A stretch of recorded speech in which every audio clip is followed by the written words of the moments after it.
All right, guys, welcome back to the Philadelphia Union podcast. My Philadelphia Union podcast. I'm Zero. Thank you for joining me this episode. I got a few topics I want to talk about. Not a ton, but first of all, obviously I'm going to mention the Open Cup, and I want to talk about the game against the Red Bulls, the Derby match. But first, we have a new signing in here for the Union, and it's Andrew Wooten, the striker from Germany.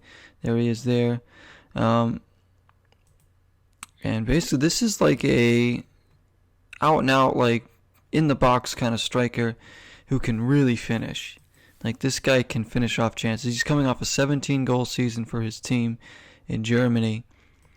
And I don't know. I didn't even hear much about this until it actually happened, guys. I didn't know, and I heard maybe he might go to Chicago before, but we managed to bring him in here. Ernst Tanner makes another signing with the club, and this could be another piece that helps us push us further.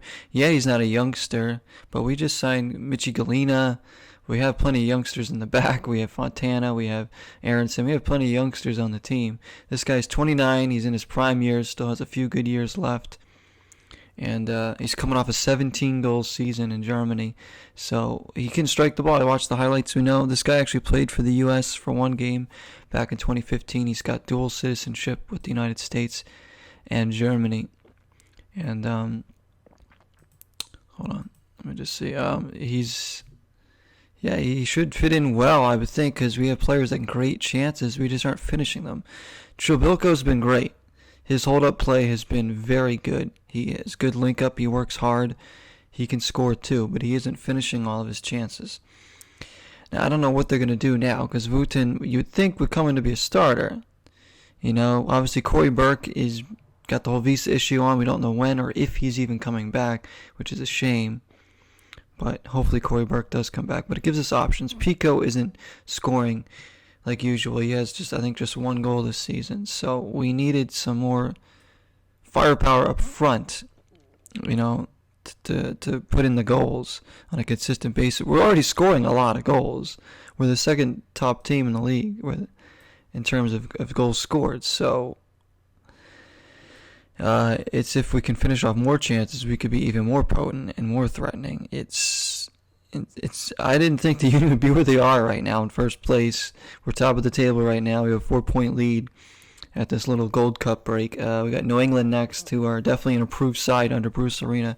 We've already seen that in the few games he's coached. They look like a completely different side, so they're not going to be a 6-1 team anymore. But I think if he comes in, he gives us a good, solid, like 6 to 10 goals the rest of the season. That's going to be amazing as long as he stays healthy. But it gives us another option. Trobilko. That's the thing. We weren't really deep up top. We just had Corey Burke and Trobilko, really. We had Galina, who was more, I think, of like a wing player than he is an out-and-out striker. We were kind of low on forwards, so to bring him in is a huge pickup. And if we can get Fabian back and playing to his top level, this team can be scary good because their midfield's really good. We've gotten great performances out of Bedoya, Medunjanin. Medunjanen's been brilliant this season, I think. I watch him play every game, and he's just been very good. Yeah, he's not the best on the defensive end, but the way he's playing his role in that midfield is working out really well for us right now because we're getting great defense from our back four, and obviously Bedoya will do the defensive work too, and how can I not mention Jamiro Montero's defensive work? So there we go. I'll briefly mention the Open Cup, guys. Yeah, we lost to DC United. It kind of sucks we had to play an MLS team right away, but I actually couldn't even watch the game. I was at work, so I didn't see the game. I saw Fontana scored, which is nice. I'd like to see Fontana get more playing time with the first team, but with Aronson and Fabian, it's just unlikely to see him on the field that much right now. But I hope they keep building him up because I think he can be a really good player. It was nice to see Fontana get on the score sheet again. Very nice. So yeah, we lost. It's disappointing. It is. I was hoping to go for another deep cup run, as everybody was, but right now I think they need to focus on MLS play and putting together a strong run in the playoffs. Because right now we are easily a playoff team. We are huge lead above that red line, so that's very good.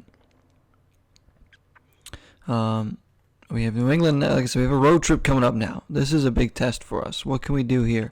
Can we maintain? We have New England, and then 3 days after that, we have NYCFC. We're playing really well right now in their stadium. And then we go to Orlando not far after that. So we play Orlando again, home and home, on the 3rd of July, 6th of July. So a very tight schedule coming up after the break.